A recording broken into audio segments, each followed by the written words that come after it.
daughter, Abigail, who's on a mission in London, coming home in July. Very excited. There, that's a little better. Yes, thank you, much better. When she was 8, she wanted to start a business, and she wanted to work at Walmart. And my husband, like, I failed. My daughter wants to work at Walmart. But she really just loved. She wanted to be the cash register, and she wanted a person, and she wanted to give people money and sell things. So I found out that she had drawn little pictures with her brother and sold them to neighbors for 50 cents. So I'm like, oh, mortifying. So I sit them down on the couch and say, if you're going to sell something, it has to have value because they're giving you money, so you have to give them value back. And Abigail raises her hand, I know, Mom. I can make bread and sell it to people because we'd always made homemade bread, and I thought, oh no, what have I done? And I said, well, can you make the bread yourself? She said, no. And I said, yeah. So until you can make the bread yourself, you can't do it because you have to be able to make it and sell it. Well, by the time she was 10, she could make the bread. So she said, Mom, I'm going to have a business. We're going to call it Abigail's Oven. She took a red wagon and went door to door with her brothers, and pretty soon she had tons of customers, and then Alan was driving her around. She had 300 customers in Cedar City who were either getting bread once a month, twice a month, or once a week. And so this was a pretty big deal. And then we ended up moving to Virginia, moved to Provo, and the kids always made bread and sold it if they ever needed extra money. And then my husband was working for Novatech, and they wanted him to commit to 10 years working in a booth doing research on a computer. And my husband has to interact with people, so he was withering away in this cubicle. And he came home one day and said, I'm not going to commit to this. I'm going to quit, and we're going to make Abigail's Oven our full-time family business. And I said, but it's been a great adventure, and we've loved it. And originally we weren't doing sourdough bread. We were making yeast bread and selling it, and then we discovered sourdough, and we were making that. We'd get feedback, and people would say, yeah, your bread is good, but your sourdough bread is amazing. And Alan said, why are we making this stuff that isn't even good for you? Let's just only do sourdough. And I said, no, that's really extreme. But if you can't tell, my husband's a risk taker who does extreme things. And so he said, no, we're going to do it. And I said, all right.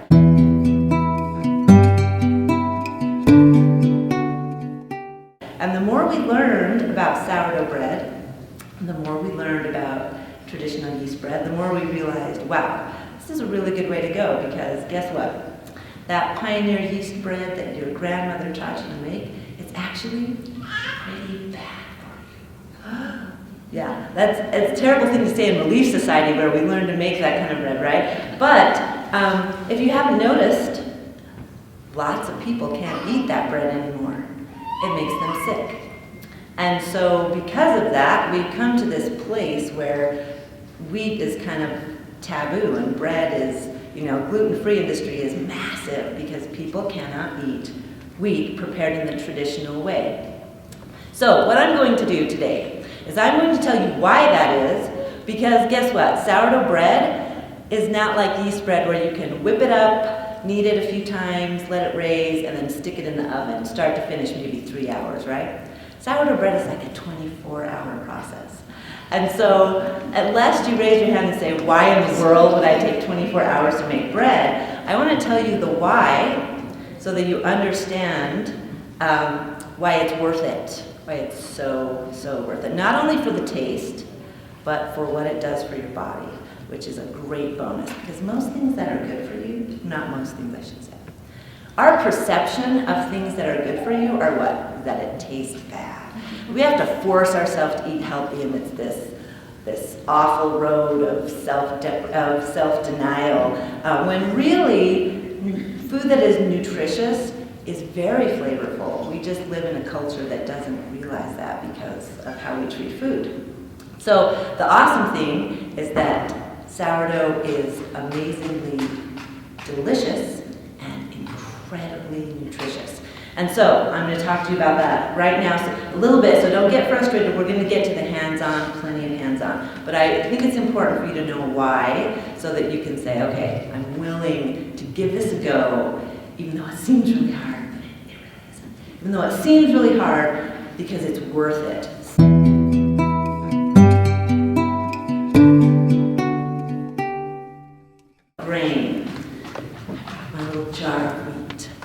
So this substance here, would you be surprised to know that grain has had entire empires built around grain, wars fought around grain, grain has been used as money to trade. This thing is super duper valuable and crucial in the history of mankind. In fact, even today, wheat, corn, and rice make up a huge percent of the world's calories that we intake daily. And so grain is pretty important. Now, if you talk to a lot of people today, they will tell you that this is toxic and that you shouldn't eat it. You should eliminate it from your diet completely. So we're going to talk about why. So grain is what allowed hunter-gatherers to stay in one place, to be able to grow food that sustains them through the winter, build up cities and homes, and not have to move around a lot following the food chain. And so that's part of the reason it's so important. The other part is that it's amazingly good for you. Wheat has been used since the dawn of time, and it isn't until the last probably 100 years that we've started to have problems with it. So let's talk about bread first.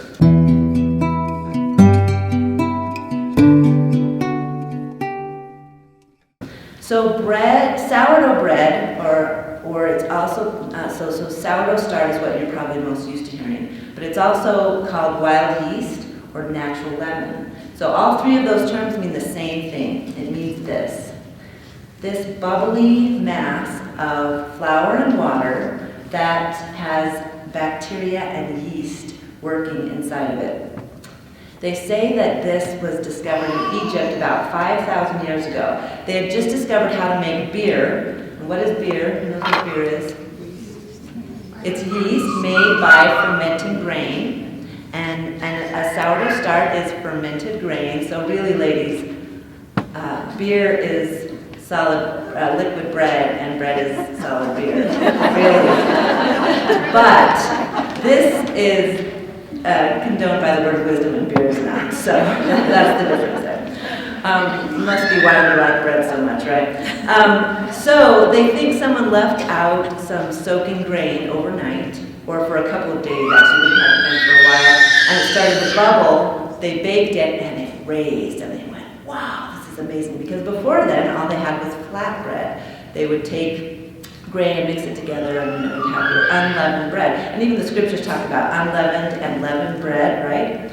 And so what a start is when you take flour and water and mix it together, and you let it sit.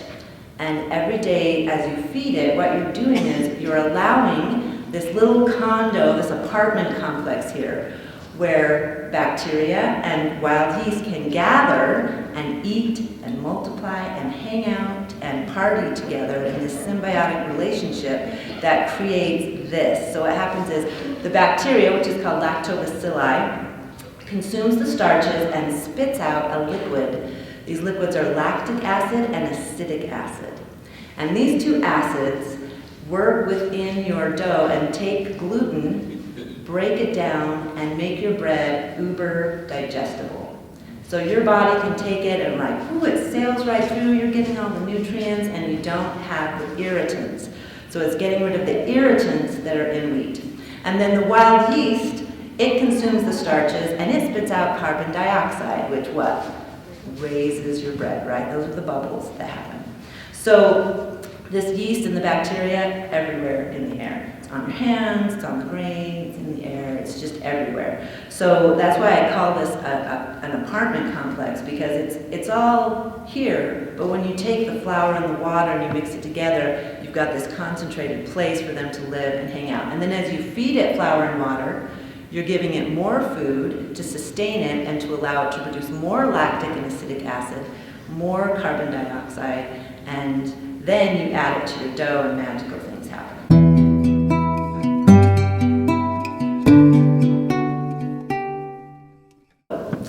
Once refrigeration came about and Louis Pasteur discovered the germ, then a bunch of things changed, mid-1800s. All of a sudden they realized, and then baking powder was invented. We can leaven our bread in different ways. We can create a yeast that is shelf-stable, that you don't have to feed every day.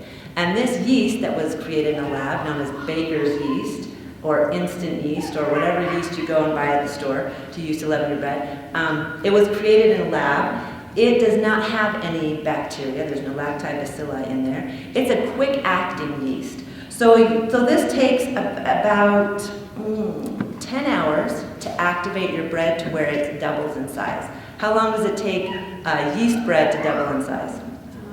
30 minutes to an hour, right? So that is some fast-acting yeast. So it is pumping out the carbon dioxide as it consumes the starches, but there's no lactobacilli there to give you the lactic acid and acetic acid. So what happens to the bread is it raises really fast, you consume it, but all the irritants that are in the wheat, they haven't been taken care of. So it goes down and sits in your stomach and your gut, and you've got problems, right? And then you add the yeast to it. Have you heard of candida, eczema, all of these problems?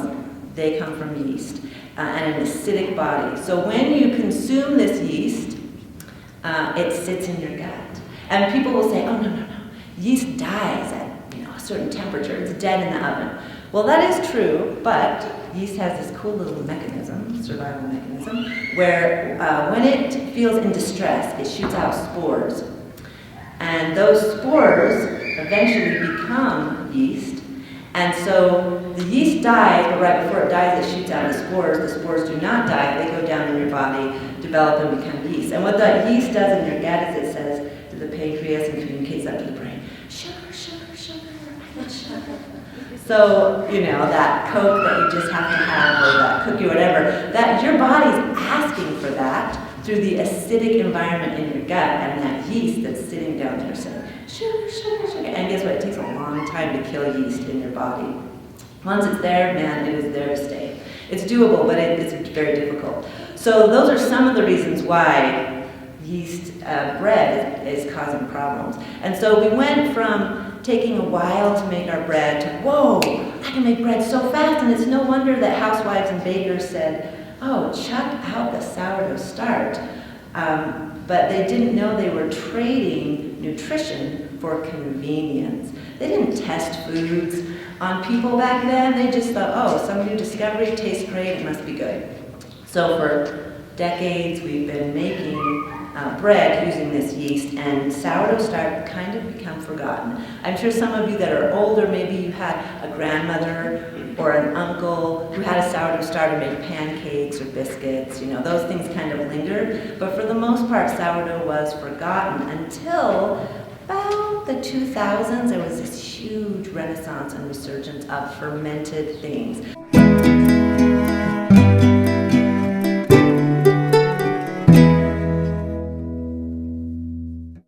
So now we have, everyone's, even if they don't eat it, people have heard of kefir and kombucha and sauerkraut and kimchi and all of these things, sourdough starch. All of these things are making a huge comeback, which is so good because they're so good for us. And so part of the reason they're good for us is because of these bacteria that are in there. So you've all heard of probiotics. That's another new thing that's come back. So probiotics are these bacteria, and you're actually born with them in your gut. And you have to have them in order to have a healthy flora in there. And how healthy you are, how healthy your gut is actually determines how healthy your brain is. So your gut and your heart have nerves, those things that are in your brain that I must be low on. I can't remember what they are. Neurons. You have neurons in your heart and your gut. Did you know that? Isn't that so cool? The more I learn about the body, the more I am so amazed. There are neurons in your gut and your heart, which means they are connected to your brain. So people say, oh, I just had this gut feeling, or I just knew it in my heart. You're literally knowing it, and it's literal when people say that. There's a reason we say those things.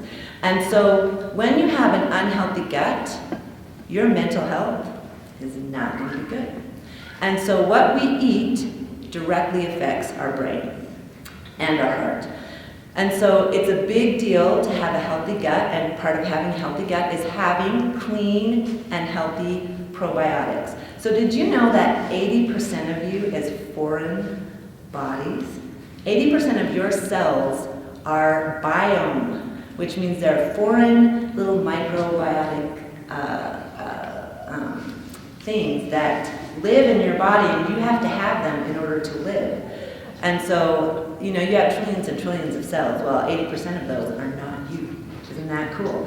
And this is partly where they come from, a sourdough starter, the bacteria in the sourdough starter. So that's the bread part, the history of bread, why bread is no longer bad for you. But it's directly connected to wheat. So let's go back to wheat. So we've had wheat for thousands of years, right? We all know the story of Joseph of Egypt. They didn't have wheat, they were going to die. They saved it up, it was really important. So in colonial times, they discovered gluten, this amazing substance that was gluey, that made your bread hold together and not crumble apart. It wasn't in beans, it wasn't in oats, it was in wheat. So they said, wow, if a little bit of gluten is good, a lot of gluten is way better. So they started hybridizing the wheat to have a higher gluten content. So we went from, small amount of gluten to a large amount of gluten, and then World War II happened. We had horrible, horrible destruction, especially in Europe. People had no food, and so everyone comes home to America. We're this innovative place, right? And so we said, oh, we can do this. We can solve world hunger. We're going to take our wheat and we're going to make it so that it is better. We're going to hybridize it so that we have more kernels on the end. And we're going to make it so it's drought resistant and pest resistant, and all of these things. And this is not genetic modification. Genetic modification is a completely different thing. This is just wanting to change your strain of wheat to be different. And the way you do that is kind of like grafting fruit trees. You take one strain of wheat, you marry it to another strain of wheat, and you create a baby. And that baby has 95% of the characteristics of mom and dad, 5% unique to it. Never seen before anywhere. This is okay to do if you do it 10, 50, maybe even 100 times. But they say that our modern wheat has been hybridized over 22,000 times, and that's a lowball number. So after doing that so many times, they've discovered a new protein strain that was created, and they've named it glutamorphine. Now, this glutamorphine has the capability of passing the blood-brain barrier in your head, getting right to your brain, and it gives you a buzz. Well, it's not as strong as morphine or cocaine or sugar, but it's pretty addictive. So, wheat, have you ever wondered why wheat's in everything? Wheat has become this cheap filler because it keeps you coming back for more. So you can't just eat one bagel or one donut or one cookie. And part of that is the sugar, but a big part of it is the fact that our modern wheat is addictive. So this glutamorphine is pretty strong, and it's in modern wheat. And modern wheat is called dwarf wheat. You may have never heard of that before. And if you go to Lehigh roller mills or other places and say, hey, do you use dwarf wheat? They probably may not be able to tell you. You have to go directly to the grower, to the farmer, and say, are you using dwarf wheat, for them to know. So there's dwarf wheat, there's non-dwarf wheat, and there's semi-dwarf wheat. Dwarf wheat is what you want to stay away from if you can. Non-dwarf and semi-dwarf are okay. They're old strains of wheat that have not gone through this rapid hybridization process that we have. So we have spread out our dwarf wheat so that 95% of the world's wheat is dwarf wheat. And it just causes problems. It spikes your blood sugar. So if you are diabetic, or if you know anyone that's diabetic, they cannot eat wheat, right? Why? Because it spikes their blood sugar. If you eat a whole grain piece of toast in the morning, you think, I'm eating good, I'm eating really well, this is my homemade bread, I made this. It is higher on the glycemic index than a Snickers bar or a dish of ice cream.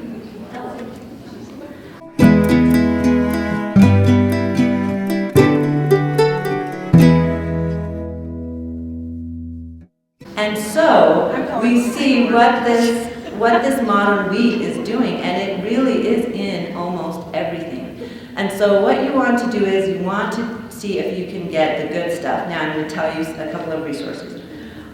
Wheat Montana, that's a brand. Wheat grown in Montana, excellent. We researched it. They use dwarf, semi-dwarf, non-dwarf and semi-dwarf wheat. You can buy their stuff at Winco. Winco sells their wheat, their white and red wheat. You can get their flour if you want to get their white flour. I think Smith's and Walmart even sells it on the shelf. It's just called Wheat Montana in a bag. But it is nothing added, nothing taken away, and it is the good wheat. Where we get our wheat from is called West Mountain Grain. Some of you may have heard of them. They are located in Spanish. They actually house all of their stuff in our bakery.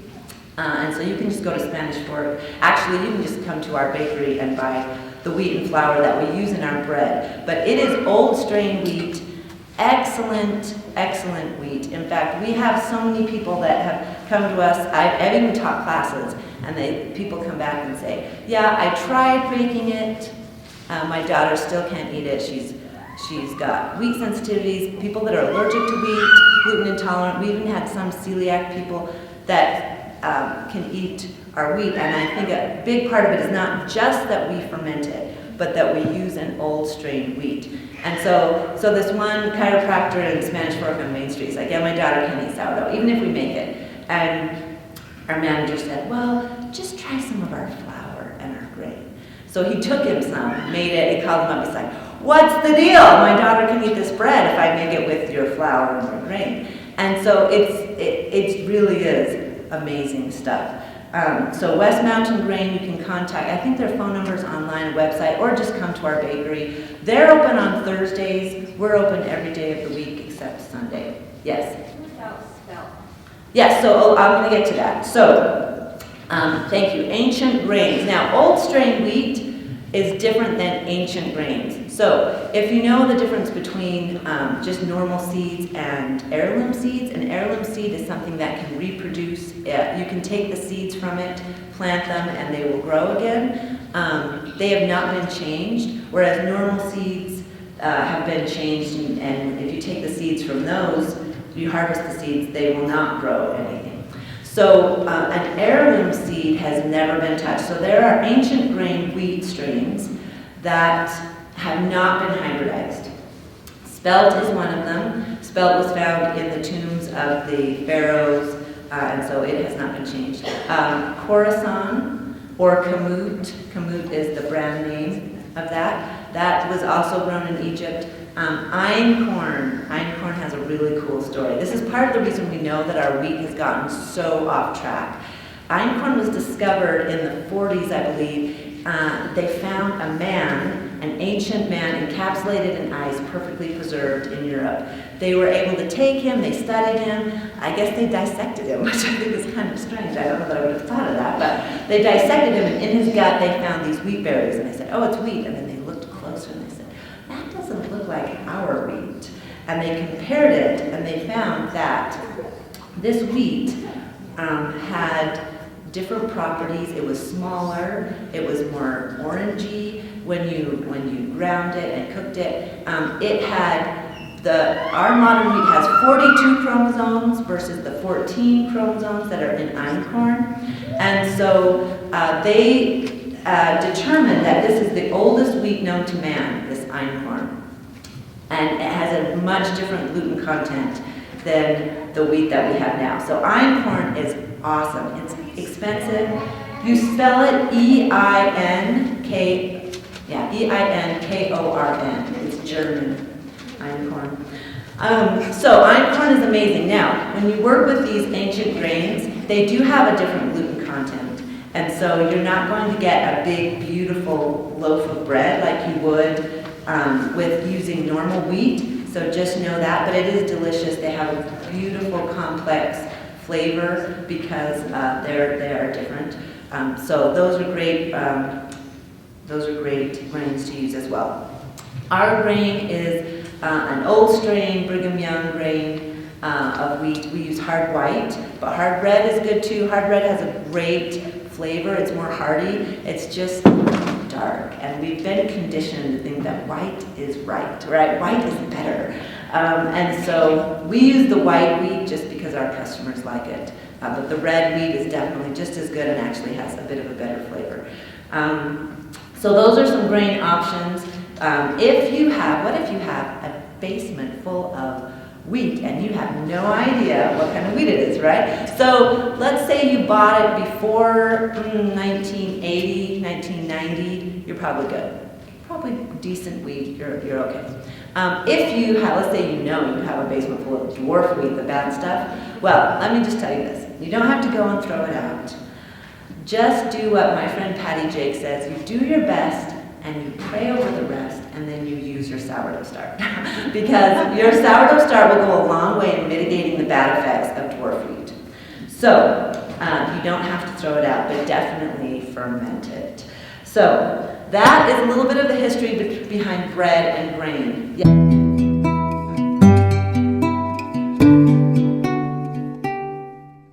Let's talk about flour. I mentioned nothing added, nothing removed. Let's talk about what that means. So our flour is milled up in Logan, one of the only organic mills around. And what they do when they mill it is they grind it really fine, and they bag it, and they send it to us.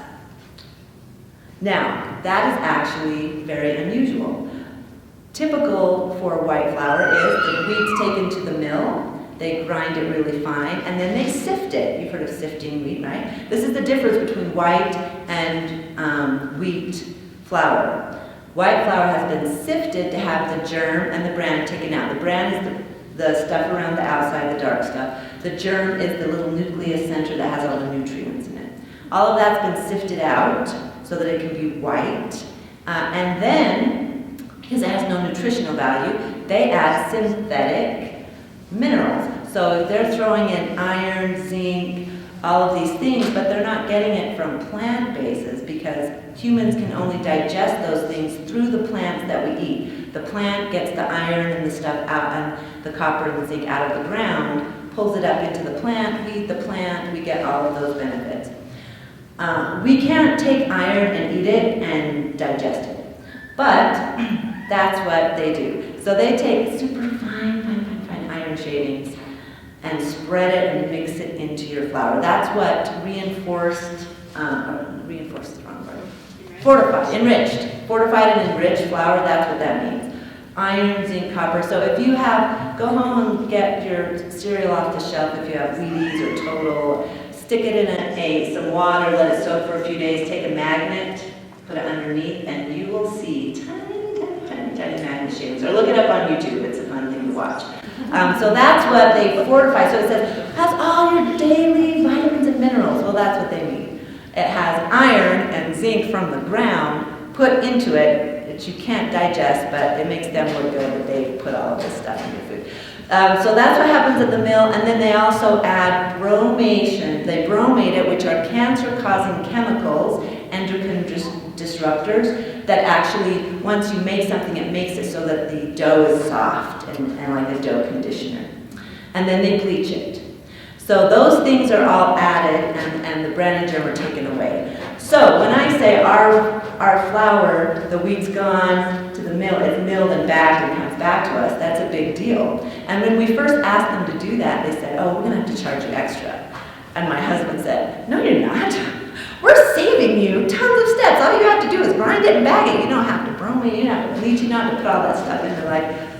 He's like, if anything, we should be paying you less. And they said, okay, fine, we'll keep it the same price. But that's what happens to your flour. So that's what bromate is. So you want non-bromated flour. Now to find that, it's very difficult. King Arthur flour, it's good flour. Excuse me.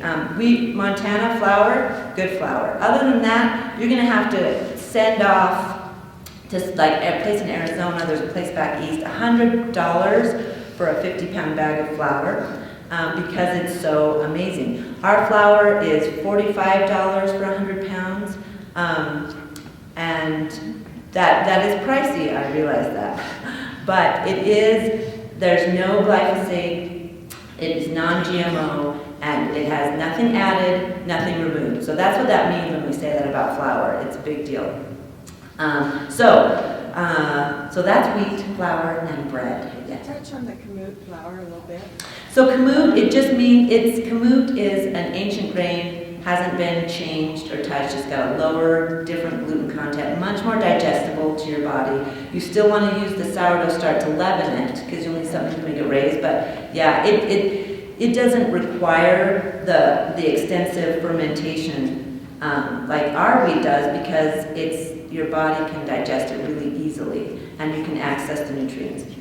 Okay, so the last thing that I want to talk about before we really get into this is the nutritional side. Now, when you ferment your wheat, you are dissolving the phytic acid that is in the wheat. Phytic acid is this thing that God put there. It's a great thing. It's like this little capsule of bitterness coating the wheat so that birds and insects don't want to eat it. So they go up to it and like, oh, I don't want to eat that. But then humans shouldn't eat it either. So when we ferment it or when you sprout it, you get rid of that phytic acid, and then all of a sudden the nutrients, you can access the nutrients. Now why is that? Think of a seed. So wheat is a seed. Think of a seed. What do you need to make a seed grow? You need water and soil and sunlight, right? So you plant it in the ground and you get it wet. And once it's wet, the seed goes, oh, I can wake up now. The conditions are right, I can sprout. So it puts out all of the nutrients it has in there, in the germ, so that it will grow. It can't do that unless the phytic acid is gone. That's why part of the reason it needs to be wet. So when you sprout your wheat, that gets rid of the phytic acid. All of a sudden, you're accessing all the nutrients that is in that wheat. When you just grind it and put it into bread, phytic acid is still there. Phytic acid is an anti-nutrient. So it goes down into your gut and it leaches the nutrients from your stomach and doesn't do anything good for you. So when we eat yeast bread, not only do we get that yeast in there, not only is it the bread undigestible, but we're not getting any of the benefit of all the amazing nutrients. Wheat is incredibly nutritious. In fact, for a pregnant woman, if she has 2 slices of sourdough bread a day, she gets her daily amount of folic acid. That's a big deal. But you can't get that from a normal slices of bread. It has to be either sprouted wheat flour or it has to be fermented. So when you do that, when you get rid of that phytic acid, one of the things that is able to come out is called a prebiotic. Not a probiotic, but a prebiotic. Prebiotic is actually food for probiotics. It's undigestible by humans. So why would human food have it in there? Because we want to feed the bacteria that's in our gut. We've got to give it something to eat, right? And so people will say, oh, well, you do sourdough, so your bread is a probiotic. But no, it's not, because why? Bacteria dies when it gets heated up. And so that's why your kefir, your sauerkraut, in order for it to, if it's good, it has to be refrigerated. It has to stay in the refrigerator and maintain that bacteria. So when you bake it, bacteria dies. But what doesn't die is the lactic and acidic acid, which has helped to dissolve all of that stuff and make it digestible. And then when you eat it, you're accessing the prebiotic, which goes down into your gut and feeds the probiotics that you have there. Because guess what? Probiotics are great, and we can go to the store and we can get our probiotic pills or whatever, you take your stuff. But introducing a ton of probiotics into your body doesn't do you any good if you can't maintain the probiotics once they get in there. And in order to maintain them, you have to have an alkaline atmosphere for them, and you have to feed them what they need, which is in wheat that has been fermented or sprouted. So I think that is pretty cool. This bread is made by bacteria and unlocks the food for the bacteria in your gut. Pretty awesome. So that is why I'm proposing that you take time to make sourdough bread. All of those reasons. We've had so many people tell us, I haven't eaten bread in years and I can eat your bread. This one woman we have people call us all the time out of the blue. I got your bread at Alpine Clinic. My doctor said you should eat this. if I even sniff wheat, I have to go and have my stomach pumped. I ate your bread, I ate the whole loaf in 1 week. I had bread in 20 years. And that just makes us so happy. That's why we teach free classes. We don't even care if we go out of business. We want people to be, in fact, my husband will tell you, he wants us to go out of business as people make their own bread themselves.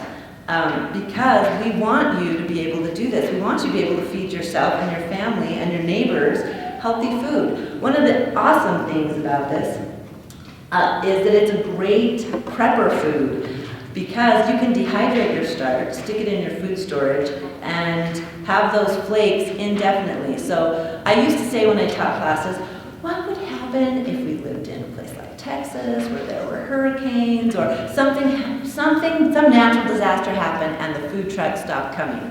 Well, after COVID, I didn't have to say that anymore because we lived it a little bit, didn't we? How many of you went to the stores and there was nothing on the shelves?